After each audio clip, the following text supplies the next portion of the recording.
जिस तरह से हिंदी के वर्णों को दो भागों में डिवाइड किया गया है, स्वर और व्यंजन, उसी तरह इंग्लिश के भी लेटर्स को दो पार्ट्स में डिवाइड किया गया है, वावेल एंड कॉन्सोनेंट। वावेल का मतलब होता है स्वर और कॉन्सोनेंट का मतलब होता है व्यंजन। सो हम सबसे पहले वावेल साउंड के बारे में पढ़ते हैं। हम यहाँ पर जो भी साउंड सीखने वाले हैं वो बेसिक साउंड्स हैं। ये जो लेटर्स हैं जब अलग अलग जगह पर आते हैं, अलग अलग लेटर्स के साथ में आते हैं तो इनका साउंड अलग हो जाता है। बट जब हम इनिशियली बच्चों को फोनिक्स सिखाते हैं तो हमें सबसे पहले उन्हें बेसिक साउंड सिखाने की जरूरत होती है, फिर हम आगे डीप में जाते हैं। तो सबसे पहले हम सीखते हैं बेसिक साउंड कौन कौन से होते हैं इन सारे अल्फाबेट्स के। ए का साउंड ए होता है, ई का साउंड ए होता है, आई का साउंड ई होता है, ओ का साउंड अ होता है, यू का साउंड अ होता है। ए का साउंड ए और ई का साउंड ए, इसमें बच्चों को काफ़ी कंफ्यूजन होता है 2 लेटर 3 लेटर वर्ड्स के टाइम में, या फिर और भी जब बड़े वर्ड्स भी करते हैं उस समय भी बच्चों को काफ़ी कंफ्यूजन होता है। तो इस दोनों में डिफरेंस क्या है? तो ए का साउंड ए होता है जिसमें हमें माउथ पूरा ओपन करना है ए, और ई का साउंड ए होता है, इसे हमने धीरे से बोलना है ए। जो हिंदी में हम ए बोलते हैं ना, वो ये साउंड नहीं है, ये छोटा ए साउंड है।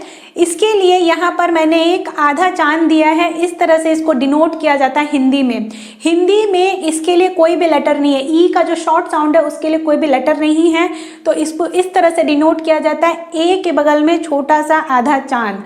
ये नया इन्वेंशन किया गया सिर्फ इंग्लिश के साउंड को समझने के लिए।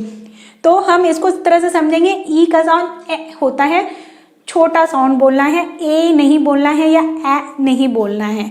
ओके, सो ये वावेल के बेसिक साउंड हैं। लॉन्ग वावेल साउंड्स भी होते हैं, बट अभी हमें इनिशियल लेवल पे लॉन्ग वावेल साउंड नहीं पढ़ना है, अभी हम पहले शॉर्ट वावेल साउंड्स के बारे में पढ़ रहे हैं। सो अब हम कॉन्सोनेंट साउंड के बारे में पढ़ेंगे। बी, ब। जैसा कि मैंने आपको बताया कि हमें पूरा ब नहीं लिखना है, ब लिखना है, इसीलिए मैंने यहाँ पर हलंत लगाया और सारे जगह पर हमें यही चीज करनी है।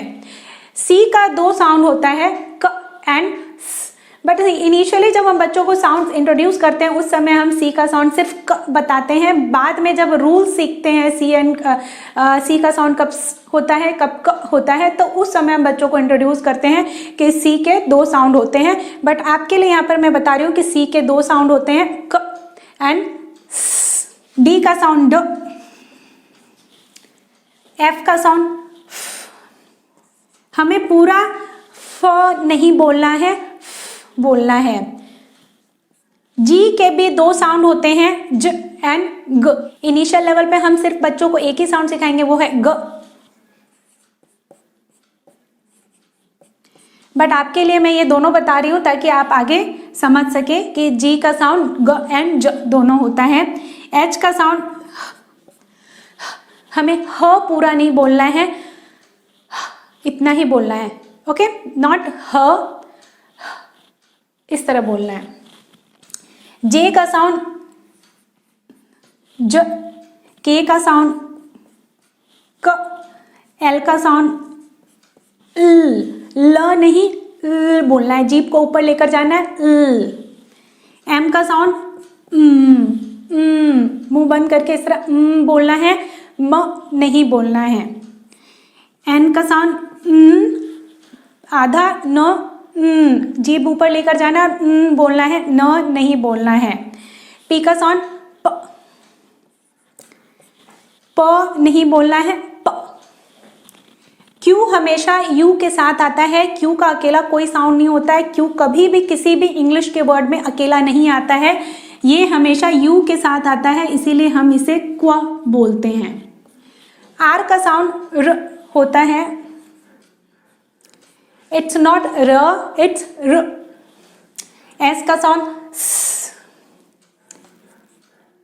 एस के भी डिफरेंट साउंड्स होते हैं, लेकिन वो अलग अलग जगह पर अलग अलग लेटर्स के साथ में आकर के चेंज हो जाते हैं, तो वो आगे के लेसन्स में समझेंगे हम।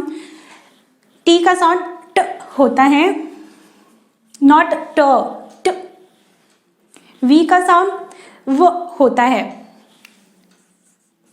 और W का साउंड व होता है। दोनों में डिफरेंस क्या है? वी बोलने के टाइम में हमें इस तरह से ब्रॉड माउथ ओपन करना है और डब्ल्यू बोलने के टाइम में वो, लेकिन दोनों को हम लिखेंगे एक ही तरीके से। एक्स के भी दो साउंड होते हैं, एक्स के दो से भी ज़्यादा साउंड होते हैं, बट यहाँ पर हम सिर्फ एक ही साउंड को समझते हैं क्स। बट और जो दूसरा एक और साउंड होता है ज, वो भी मैं आपको बता देती हूँ, क्योंकि जब जेरोक्स बोलते हैं हम उस समय एक्स का साउंड ज होता है।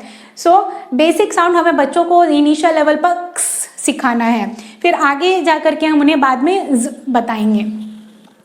वाई का साउंड य होता है, but Y as a consonant य साउंड करता है, बट वाई जब एज अ वॉवेल यूज किया जाता है आई के प्लेस पे, उसका साउंड आई का हो जाता है ई, एंड लॉन्ग आई जो साउंड होता है आई वो भी होता है। तो वो भी हम बच्चों को अभी इनिशियल लेवल पे नहीं बताते हैं, वो भी हमें बाद में बताना है।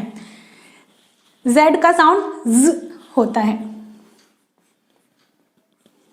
इस तरह हमने समझा कि जो इंग्लिश के लेटर्स होते हैं उनके नेम अलग होते हैं और उनके साउंड अलग होते हैं, और एक लेटर डिफरेंट साउंड कर सकता है। जब वो दूसरे लेटर्स के साथ में आते हैं तो वो डिफरेंट साउंड्स करते हैं। ये नॉलेज हमें बच्चों को देना बहुत ज़्यादा ज़रूरी होता है, नहीं तो वो इंग्लिश में होल लाइफ कंफ्यूज रहते हैं। सो आई होप कि आपको ये वीडियो पसंद आई होगी। पसंद आई है तो लाइक कीजिए एंड शेयर कीजिए आपकी फैमिली एंड फ्रेंड्स के साथ, ताकि उन्हें भी फोनिक्स के बारे में अच्छा नॉलेज मिल सके और वो भी इंग्लिश ईजिली सीख सकें। So thank you for watching this video. Let us meet in next video. Subscribe my channel for more videos.